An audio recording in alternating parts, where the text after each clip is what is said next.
Bonjour à tous, donc je vais vous présenter nos recherches sur les moustiques transgéniques qui s'effectuent dans un laboratoire INSERM à Strasbourg, lui-même localisé à l'IBMC du CNRS, qui dispose d'un magnifique insectarium dans lequel sont hébergées nos colonies de moustiques sauvages et transgéniques. Vous voyez un exemple de larves transgéniques dans la vignette.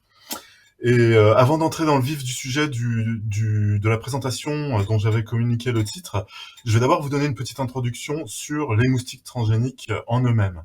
Donc j'aimerais vous expliquer comment on fait un moustique transgénique. Donc on commence par faire pondre des femelles moustiques, on récupère les œufs très rapidement après la ponte, il faut que ce soit fait dans l'heure, on les aligne contre une membrane sur une lame de microscope, et avec un capillaire en quartz, vous voyez sa pointe à droite, on perce le pôle postérieur de l'œuf et on injecte un petit peu d'ADN.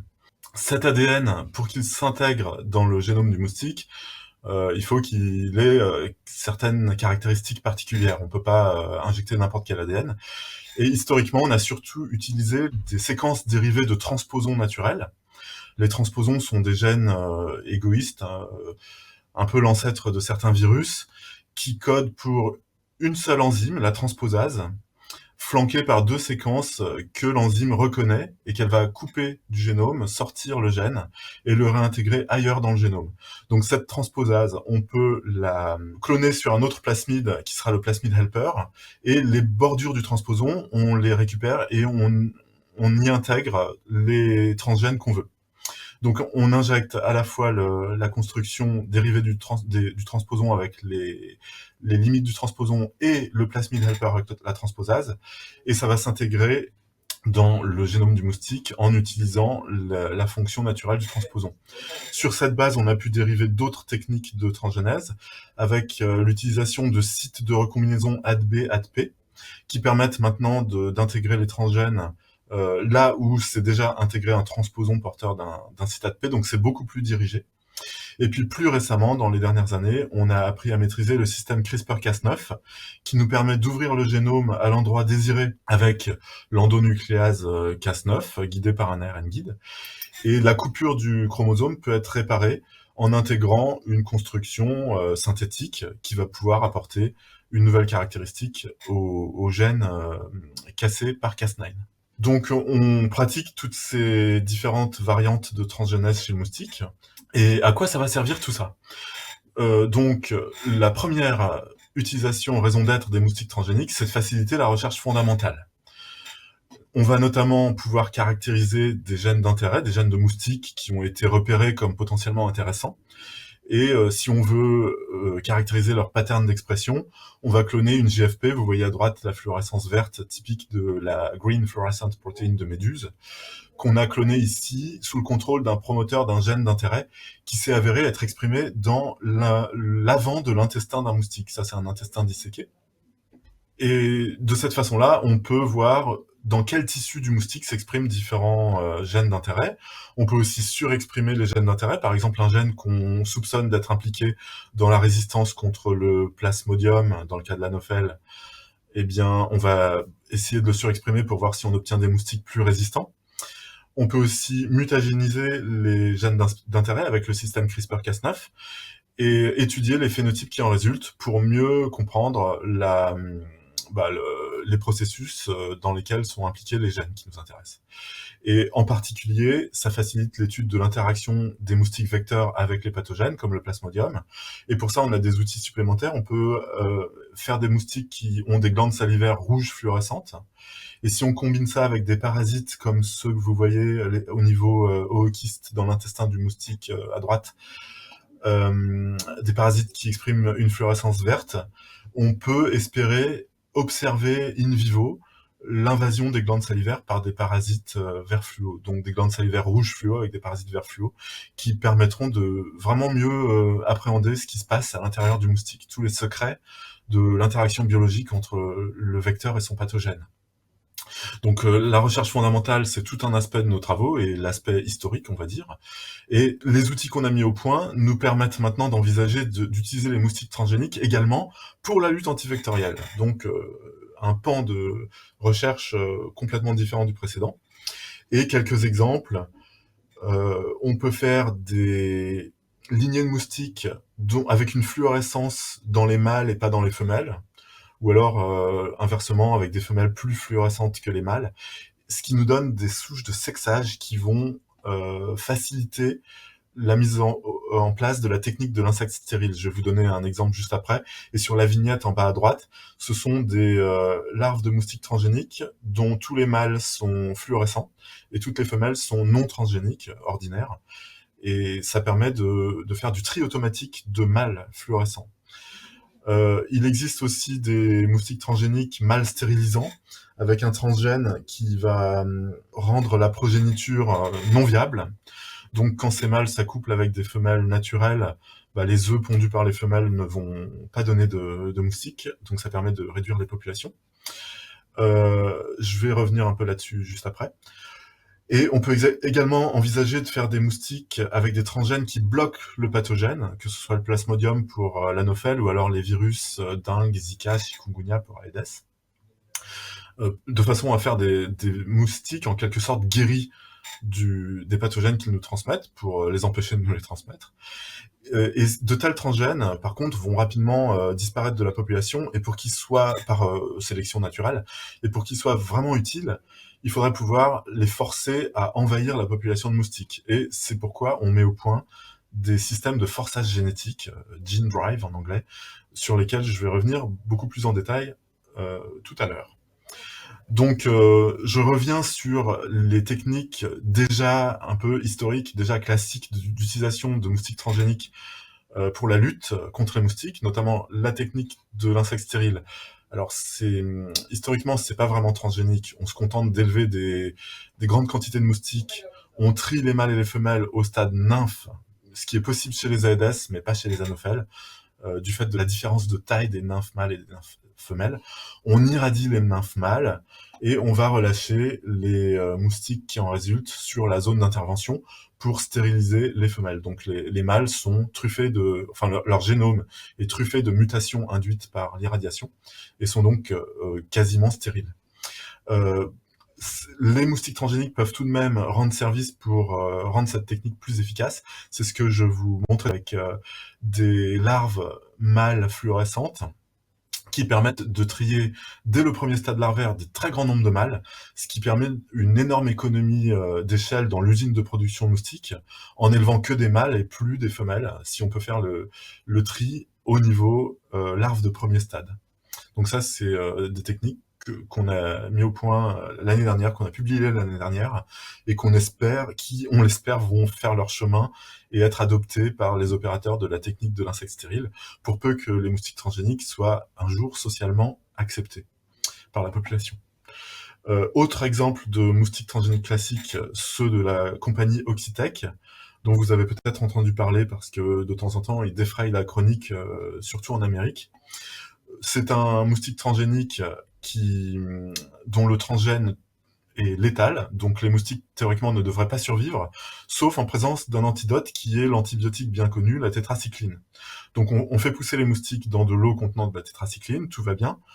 On trie les mâles des femelles, c'est fait sur la base de la taille des nymphes, et les moustiques mâles sont relâchés dans la nature où il n'y a pas de tétracycline.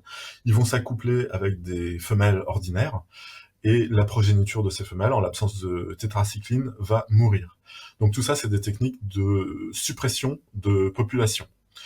L'inconvénient de cette technique, c'est que c'est en quelque sorte une goutte d'eau dans la mer, c'est-à-dire que ça va avoir une efficacité très locale, et dès qu'on arrête, les moustiques ordinaires vont recoloniser la zone d'intervention. Donc il faudrait le faire en permanence pour que ça soit efficace sur le long terme. Et ça va être efficace sur une très petite zone géographique. Donc les moustiques d'Oxitec sont utilisés à l'échelle de quartiers, de villes au Brésil notamment.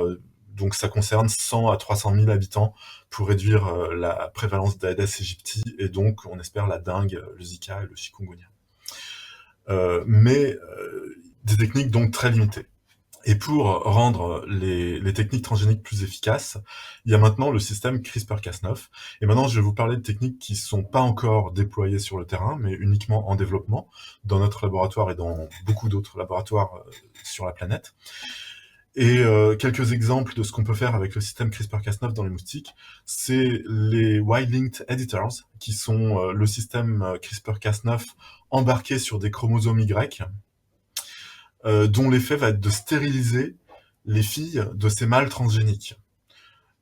Et la modélisation mathématique montre que un lâcher de tel mâle, répété dans la durée, va être beaucoup plus efficace qu'un lâcher de mâle purement stérile.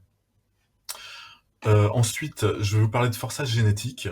Donc, cette propriété qu'ont les transgènes à tricher avec les lois de l'hérédité et d'être hérité plus qu'à 50% pour un transgène par rapport à un gène naturel. Donc ça triche avec les lois de Mendel et ça permet à un transgène d'envahir une population. Et ça peut avoir deux buts. Donc le forçage génétique a but de modification de population pour rendre les moustiques résistants à leurs pathogènes, ou bien un forçage génétique à but d'élimination de population de moustiques pour rendre les femelles moustiques stériles. Nous, on travaille plutôt sur la première de ces deux approches, à but de modification de population, et c'est l'exemple sur lequel je vais revenir plus en détail après. Et enfin, je voulais quand même parler des driving Y chromosomes, qui sont des chromosomes Y, entre guillemets, invasifs, qui vont s'imposer à tous les individus d'une population de moustiques, et donc transformer la population en moustiques totalement mâles, donc masculinisation qui va avoir pour conséquence de faire disparaître toute la population une fois qu'il n'y a plus de femelles. Donc en ce moment, mon équipe a deux projets principaux.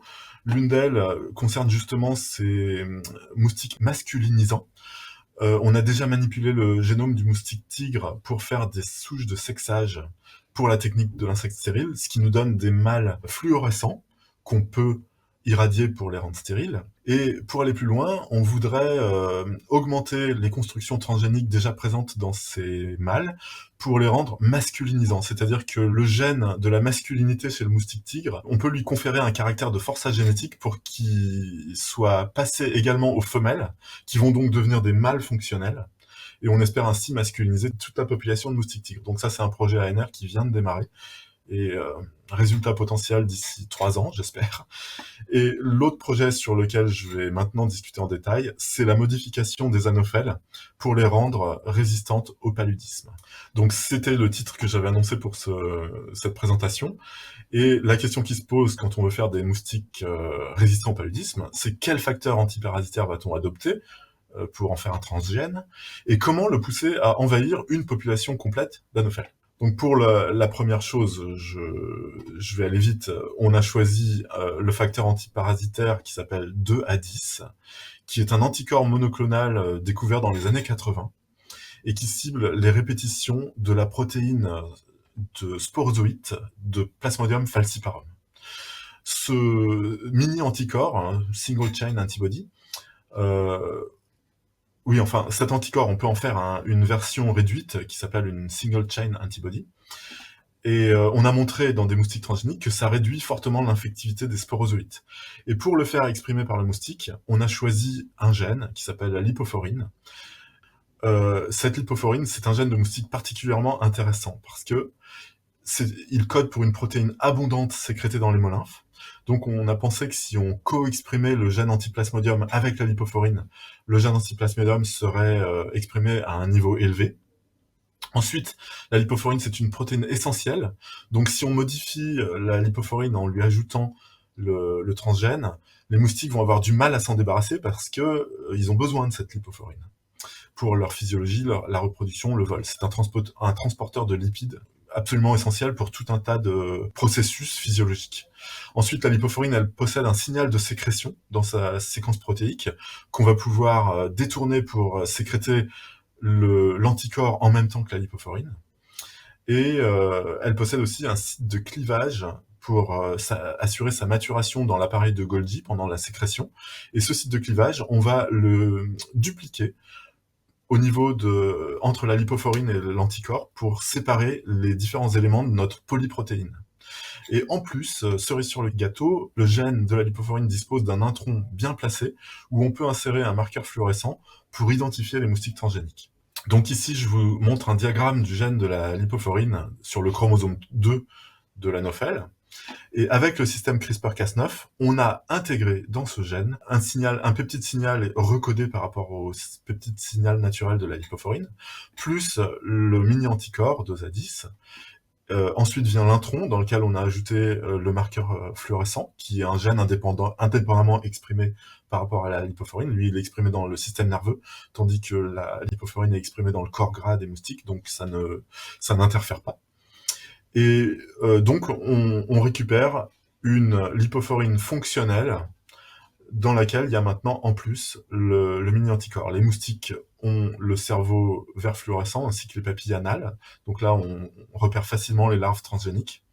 Et on a pu montrer par des analyses de protéines que la lipophorine et l'anticorps sont co-exprimés, co-sécrétés dans l'hémolymphe, conformément à ce qu'on avait prévu. Ensuite, on a voulu examiner si le gène modifié réduit bien la compétence vectorielle des moustiques. Et pour ça, on a utilisé un modèle de paludisme de souris, Plasmodium berghei, chez qui on a remplacé le gène de la protéine de sporozoïte par celui du Plasmodium falciparum. Et vous voyez à gauche que des moustiques sauvages transmettent aux souris le plasmodium à 97%, donc 97% des souris sont infectées par ces moustiques. On fait piquer chaque souris par une dizaine de moustiques.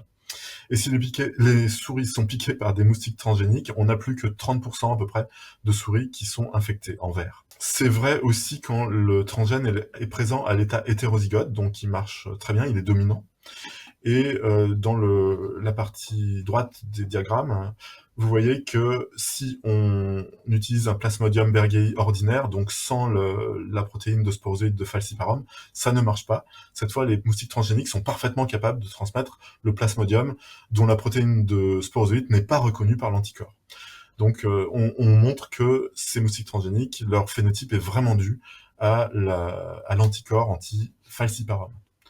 Donc une fois qu'on a ce transgène qui bloque le plasmodium, comment le forcer à envahir une population d'anophèles? Parce que si on le relâche comme ça, il va pas aller bien loin sur le terrain. Donc c'est le principe du forçage génétique, dont j'ai déjà un petit peu parlé. À gauche, c'est l'héritabilité d'un gène hétérozygote. Vous voyez, en vert, j'ai représenté un chromosome modifié qui va être hérité seulement par la moitié de la progéniture du moustique transgénique. Donc ça, c'est l'héritabilité normale, et le transgène va rester à la fréquence à laquelle on l'a introduit dans la population, donc très faible par rapport aux milliards de moustiques qui sont présents sur le terrain. Maintenant, à droite, le transgène est doté de la propriété de forçage génétique, et il possède un truc qui convertit le chromosome sauvage, ordinaire, en chromosome transgénique, de sorte que tous les descendants de ce moustique vont être transgéniques, et l'opération va se répéter dans les gamètes de la génération suivante, et peu à peu, vous voyez le transgène envahir toute la population si le forçage génétique est 100% efficace. Le principe moléculaire de ce forçage génétique, c'est à nouveau l'utilisation du système CRISPR-Cas9, où on introduit, vous voyez dans les petits schémas du bas, le gène codant Cas9 et le gène codant l'ARN guide de Cas9 dans le gène cible, de sorte que l'ARN guide reconnaît le gène cible lui-même. Et dans le deuxième petit schéma, quand le gène cible est ouvert par le système CRISPR-Cas9, le chromosome va vouloir réparer cette cassure par recombinaison homologue avec le chromosome transgénique, qui lui ne peut pas être cassé, puisque il est déjà transgénique. Et vous voyez que le résultat de cette réparation de la cassure, c'est la duplication du transgène sur les deux chromosomes. Donc la cellule devient homozygote, et l'héritabilité va être proche de 100% au lieu des 50% ordinaires. Donc pour répandre notre gène de résistance au plasmodium, on a installé un forçage génétique avec Cas9 et plusieurs ARN guides dans un gène qui code pour une protéine appelée la sagline. Cette protéine, elle est importante pour le parasite, pour qu'il puisse effectuer son cycle dans le moustique. Et donc, on fait d'une pierre deux coups. On inactive le gène de la sagline, ce qui n'handicape pas particulièrement les moustiques. Et en parallèle, on stimule l'invasion du gène de la lipophorine par le gène de la lipophorine modifié. Donc on a deux forçages génétiques à la fois, avec cette construction, un dans le gène de la sagline et un dans le gène de la lipophorine, et on attaque le parasite par 2 biais simultanés. Donc le résultat du forçage génétique, c'est des moustiques homozygotes pour les 2 modifications, sagline et lipophorine. Et si on observe, en utilisant les marqueurs fluorescents rouge pour la sagline et vert pour la lipophorine, l'évolution de ces transgènes dans une population de moustiques, on voit que sur les petits diagrammes de fluorescence en haut, les moustiques deviennent très rapidement, en majorité verts sur l'axe des ordonnées et rouges sur l'axe des abscisses.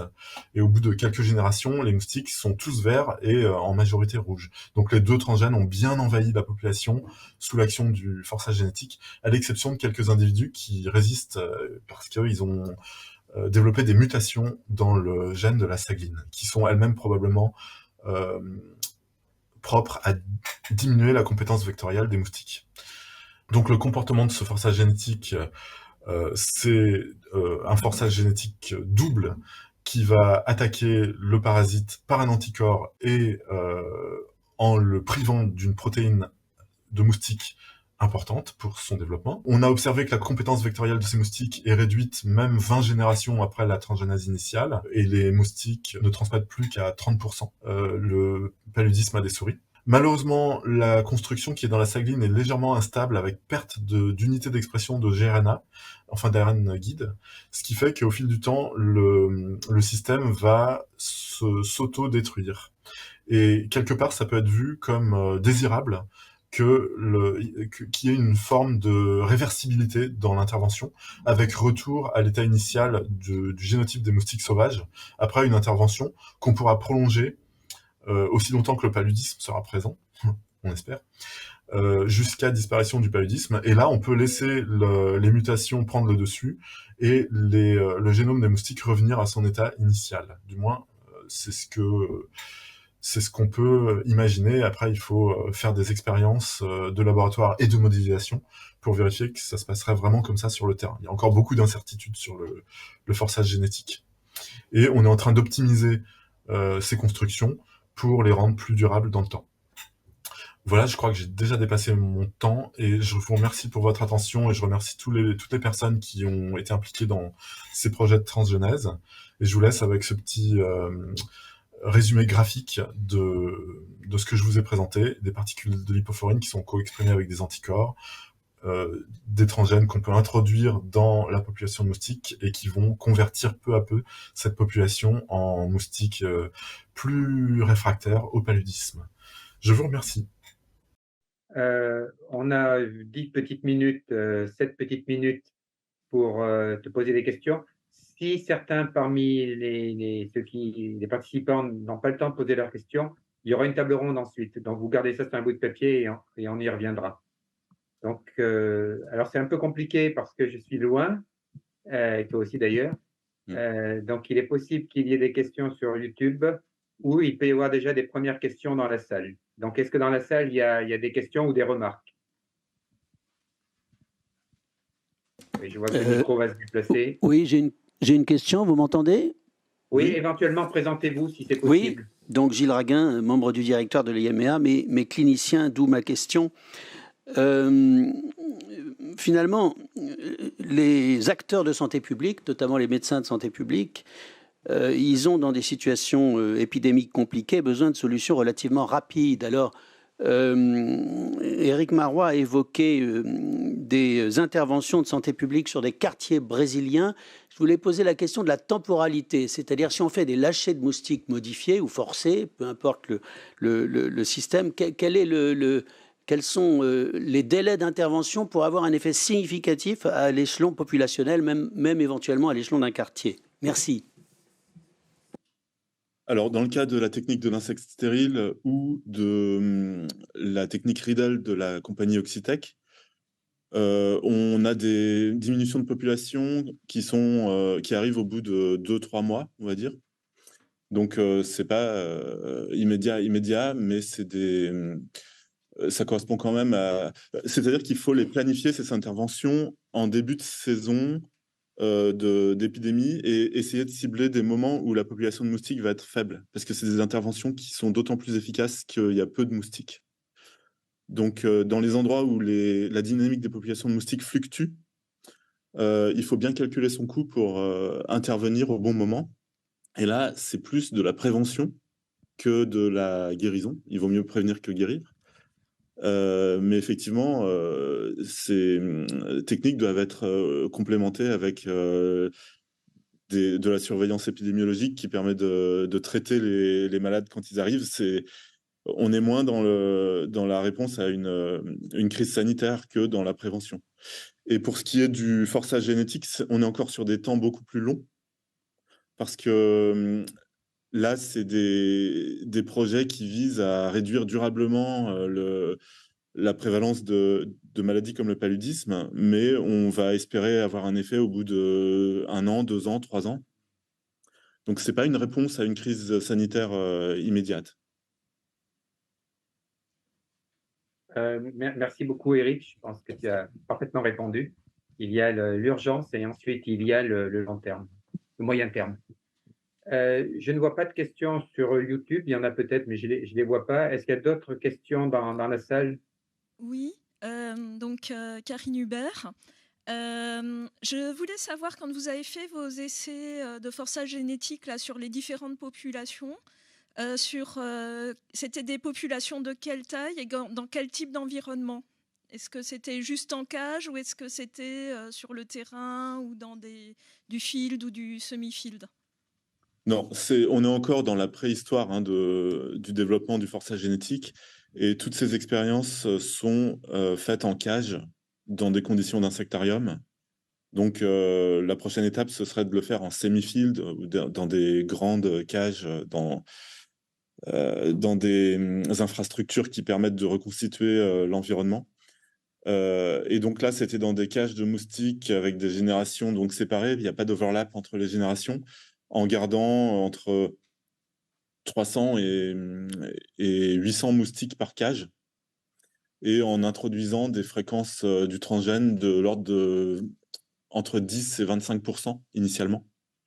Donc on est quand même dans des conditions très contrôlées et plus optimales qu'on peut avoir sur le terrain.